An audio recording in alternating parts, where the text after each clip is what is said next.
Hello students, welcome to the class. और plant physiology unit में जो हमने मिनरल न्यूट्रिशन स्टार्ट किया था अपना टॉपिक, तो उसमें हमने असेंशियल नॉन असेंशियल एलिमेंट्स के बारे में पढ़ा था। ठीक है, उसके बाद मैक्रो न्यूट्रिएंट्स और माइक्रो न्यूट्रिएंट्स के बारे में पढ़ा था। सो नेक्स्ट मतलब अगर आपने नहीं देखा है तो लेक्चर अपलोडेड है, आप अभी भी देख सकते हैं। और आज हम पढ़ेंगे असेंशियल एलिमेंट्स के रोल के बारे में कि असेंशियल एलिमेंट्स क्या क्या रोल प्ले करते हैं प्लांट में। जैसे कि सबसे पहले कौन से असेंशियल एलिमेंट्स हमने पढ़े, कार्बन, हाइड्रोजन एंड ऑक्सीजन। ये तीनों जो असेंशियल एलिमेंट्स हैं, इनका क्या रोल है कि जो प्लांट का ड्राई मैटर है उसमें 94% कंटेंट तो इन्हीं तीनों एलिमेंट्स का होता है, कार्बन, हाइड्रोजन और ऑक्सीजन का। दूसरी चीज ये कि सेल वॉल जो सिंथेसिस होती है उसमें इनका बहुत इंपॉर्टेंट रोल होता है। ठीक है, कार्बोहाइड्रेट्स को स्टोर करने में इनका रोल होता है, प्रोटोप्लाज्मिक कॉन्स्टिट्यूएंट्स भी ये बनाते हैं। ठीक है, हाइड्रोजन जो होती है वो ऑक्सीडेशन रिडक्शन रिएक्शन में भी पार्ट लेती है और साथ के साथ पीएच को मेंटेन करती है। ठीक है, कार्बन, हाइड्रोजन, ऑक्सीजन के ये रोल हो गए। नाइट्रोजन का क्या रोल है कि ये मेजर कॉन्स्टिट्यूएंट है किसका, प्रोटीन्स का, न्यूक्लिक एसिड्स का, वाइटामिन्स का और हॉर्मोन्स का, यानी कि ये सब चीजें नाइट्रोजन से ही बनती हैं। दूसरी चीज ये कि मेटाबॉलिक एक्टिविटीज में बहुत इंपॉर्टेंट रोल है नाइट्रोजन का, जैसे कि photosynthesis, respiration, cell growth, cell division and reproductive growth. ठीक है, थर्ड क्या हो गया, फॉस्फोरस। फॉस्फोरस जो है वो सेल की मेम्ब्रेन का कॉन्स्टिट्यूएंट है, यानी कि जो सेल की मेम्ब्रेन्स बनती हैं वो फॉस्फोरस की हेल्प से बनती हैं। प्रोटीन्स है, न्यूक्लियोटाइड्स है, न्यूक्लिक एसिड्स हैं, एटीपी है, एनएडीपी है, न्यूक्लियोप्रोटीन्स है, सब में फॉस्फोरस होता है। और सारी की सारी फॉस्फोराइलेशन रिएक्शंस के लिए भी ये फॉस्फोरस जरूरी होता है। पोटेशियम की अगर हम बात करें तो अनायन कटायन बैलेंस मेंटेन करता है पोटेशियम, और प्रोटीन सिंथेसिस में इन्वॉल्व होता है, सेल्स की टर्जिडिटी को मेंटेन करता है, स्टोमेटा की ओपनिंग क्लोजिंग को रेगुलेट करता है।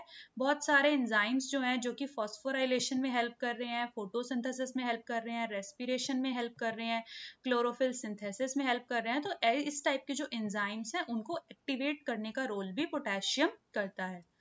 कैल्शियम का क्या रोल है कि सेल वॉल सिंथेसिस करता है जब सेल डिवाइड करते हैं तब। ठीक है, मिडिल लैमेला जब बनता है कैल्शियम पेक्टेट से। माइटोटिक स्पिंडल के फॉर्मेशन में हेल्प करता है, क्रोमोसोम्स को ऑर्गेनाइज करने में हेल्प करता है, बहुत सारे एंजाइम्स को एक्टिवेट करता है, जैसे कि एटीपेज हो गया, फॉस्फोलाइपेजेस हो गया, अल्फा अमाइलेज हो गया। इंपॉर्टेंट रोल है इन रेगुलेटिंग द मेटाबॉलिक एक्टिविटीज। ठीक है, तो ये कैल्शियम का रोल है। मैग्नीशियम का क्या रोल है कि वो मिडिल लैमेला में मैग्नीशियम पेक्टेट की तरह हेल्प करता है। रिंग स्ट्रक्चर ऑफ क्लोरोफिल, जो क्लोरोफिल है उसमें जो रिंग स्ट्रक्चर बना होता है वो भी मैग्नीशियम का बना होता है। Required for the binding of ribosome सब यूनिट ड्यूरिंग प्रोटीन सिंथेसिस, जब प्रोटीन सिंथेसिस होने लगता है तो राइबोसोम्स की जो यूनिट्स बाइंड होती हैं सब यूनिट्स, उसमें भी इसका मैग्नीशियम का इंपॉर्टेंट रोल है। बहुत सारे एंजाइम्स को एक्टिवेट करता है, वो एंजाइम्स जो कि फोटोसिंथेसिस और रेस्पिरेशन में इन्वॉल्व हो रहे हैं या फिर डीएनए और आरएनए के सिंथेसिस में इन्वॉल्व हो रहे हैं। सल्फर जो है वो दो अमीनो एसिड का कॉन्स्टिट्यूएंट है, जैसे कौन से दो अमीनो एसिड्स हैं, मिथियोनीन, सिस्टीन, तो इसमें सल्फर होता है। साथ ही साथ कुछ विटामिन का सिंथेसिस भी करता है ये सल्फर, जैसे कि थायामीन, बायोटेन, कोएंजाइम ए, फेरिडॉक्सिन, जो कि मेटाबॉलिक एक्टिविटीज में इन्वॉल्व होते हैं। ठीक है, आयरन जो है इंपॉर्टेंट कॉन्स्टिट्यूएंट्स है प्रोटीन का, वो प्रोटीन जो कि इन्वॉल्व होते हैं in the transfer of electrons, जैसे कि फेरिडॉक्सिन हो गया और साइटोक्रोम, तो इसमें आयरन जो है इंपॉर्टेंट कॉन्स्टिट्यूएंट है। ये एंजाइम्स को एक्टिवेट करता है, कौन से एंजाइम्स, कैटालेज और बाकी दूसरे एंजाइम्स को। और साथ ही साथ ये क्या करता है, क्लोरोफिल का फॉर्मेशन कराता है और अदर पिगमेंट्स का भी फॉर्मेशन कराता है। ठीक है, मैंगनीज की अगर हम बात करें तो ये बहुत सारे एंजाइम्स को एक्टिवेट करता है, जो एंजाइम्स फोटोसिंथेसिस में इन्वॉल्व होते हैं, रेस्पिरेशन में इन्वॉल्व होते हैं, नाइट्रोजन मेटाबॉलिज्म में इन्वॉल्व होते हैं। साथ ही साथ इसका रोल होता है इन स्प्लिटिंग ऑफ वाटर, ताकि ऑक्सीजन लिबरेट हो सके ड्यूरिंग द फोटोसिंथेसिस। जिंक की अगर हम बात करें तो जिंक क्या करता है, बहुत सारे एंजाइम्स को एक्टिवेट करता है, जैसे कि कार्बोक्सिलेजेस हो गया, ऑक्सिन का सिंथेसिस कराता है, साथ ही साथ ट्रिप्टोफैन का सिंथेसिस में भी इसका इंपॉर्टेंट रोल है जिंक का। उसके बाद कॉपर की अगर हम बात करें तो प्लांट्स के अंदर जो ओवरऑल मेटाबॉलिज्म है उसके लिए कॉपर बहुत ही जरूरी है।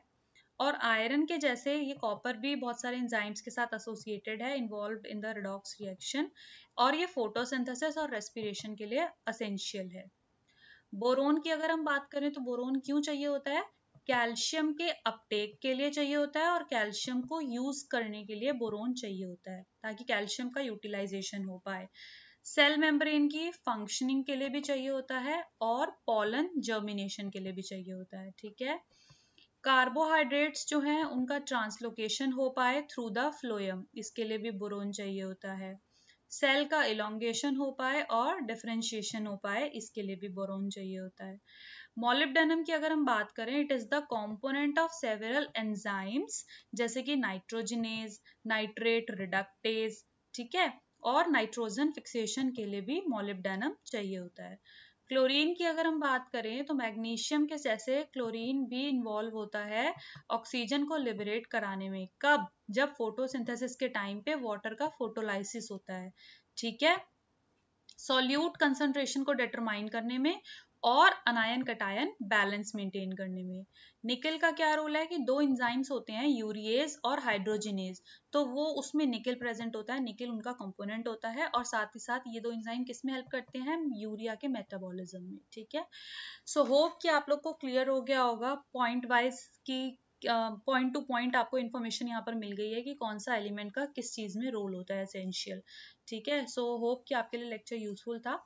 Stay tuned with classes, concepts and notes academy by Ayushi. We'll see you soon in the next class. Thank you.